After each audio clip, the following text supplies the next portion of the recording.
I now recognize Mr. Mills for 5 minutes.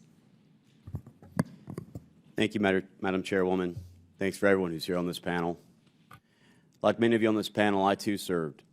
And I'm proud to say that I was an Army combat veteran who had served and had spent time not just in Iraq, but also time in Afghanistan.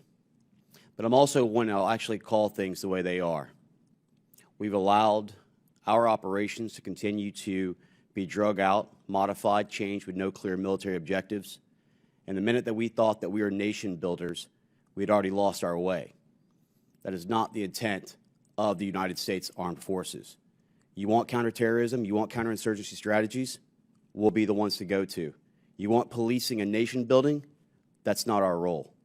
So it was a failed strategy from the beginning whenever we actually got into that. You want to deal with FID strategies?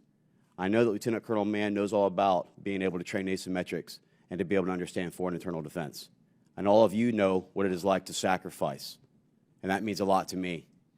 You know, the same people who will come in this room, my colleagues on the left, and say, we should not politicize this, and yet politicize it. These are the same individuals that what they're really trying to say, and I'll go ahead and translate, is that we don't really want to uncover and actually have accountability for who is responsible and claims to be the commander-in-chief. That's what this is about. We left Americans behind. We left our Afghan allies behind to die. And we have to accept that. Like many of you, I couldn't sit there with my hands tied, because we all have to, when we die, answer for our talents and say we had a capacity, a capability, a skill set that we could utilize. So my team actually had gotten put together after Congressman Ronnie Jackson had called me and told me about this woman, Miriam, and her 3 children who were born and raised Amarillo, Texas natives, who were being left behind by the Biden administration. He called the DOD for help. They told him they were in the midst of withdrawal. He called the State Department. They told him they had text to find out where she was. Go to this gate. You can get in. Just wave your blue passport. There's an agreement with the Taliban. And we all know that was false.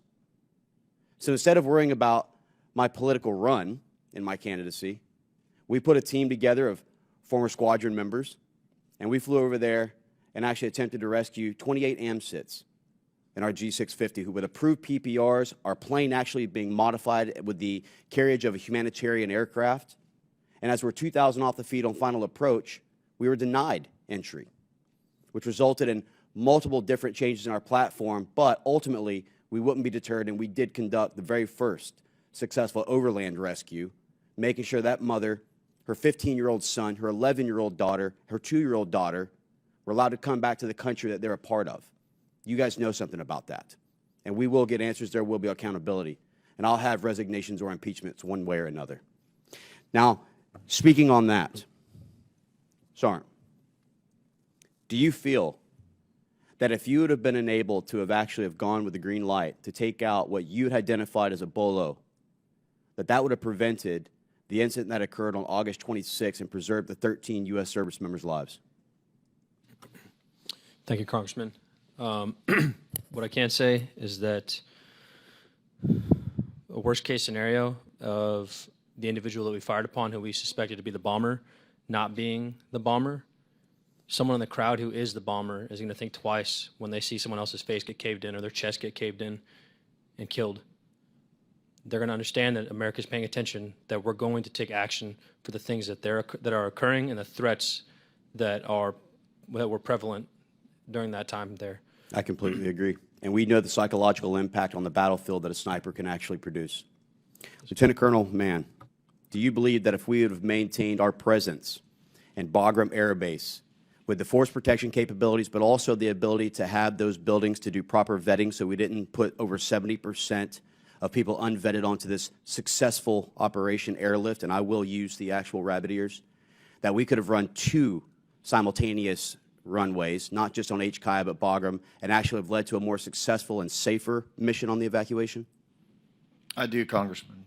And I believe we could have also leveraged the power of the groups, of the volunteer groups, to assist in that as well in a more orderly and organized fashion.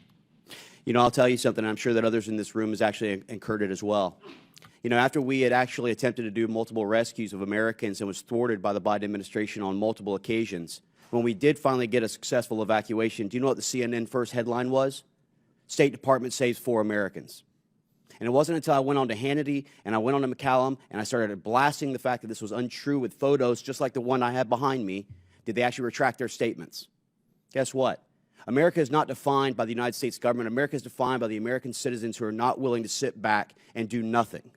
With that, I yield back. Gentleman yields back.